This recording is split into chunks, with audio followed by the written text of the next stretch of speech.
Hi, I'm Gus. I'm the Danger Bee Man. Why the Danger Bee Man? Because I play with Mellifera scutellata, which are African killer bees. They are manageable, and please don't do as I do and don't do as I say. But if you learn something from these videos, that's fantastic.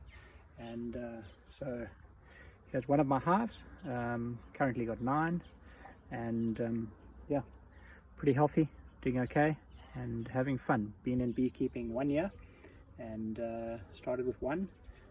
Did a bunch of removals, taken a couple of hives on, and having a huge amount of fun with it. And hopefully, if you listen to some of my experiences and what not to do, you might have a little bit of fun. Currently my hives are wintering, and this is one of the smaller hives I've got, a late removal. Basically been feeding, doing some feeding for them, put in a feeding board, and I found my experience, limited experience so far, the best method of feeding is on one of those with a board and in an ice cream tub with a whole bunch of sticks in it. And you may see that little contraption in front there. I found that worked pretty well.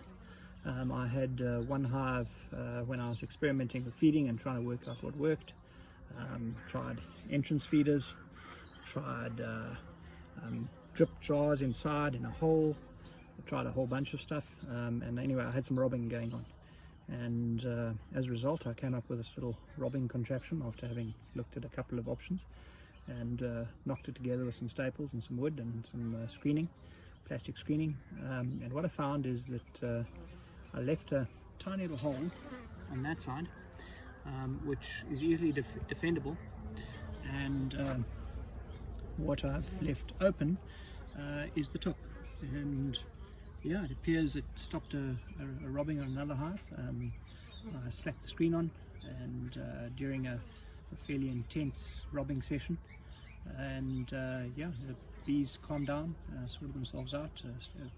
Basically we're clustering on the front here, and the idea is that the robbing bees run into that screen over there, move up, realize that the smell's coming down from the bottom, can move back down, and they smash into that screen. And this hive then can really just defend the single hole there. And I left the single hole mainly because I found that in the beginning I had quite a large cluster of bees who were struggling to find their way in, so I thought, stuff it, I'll just leave a hole in the side.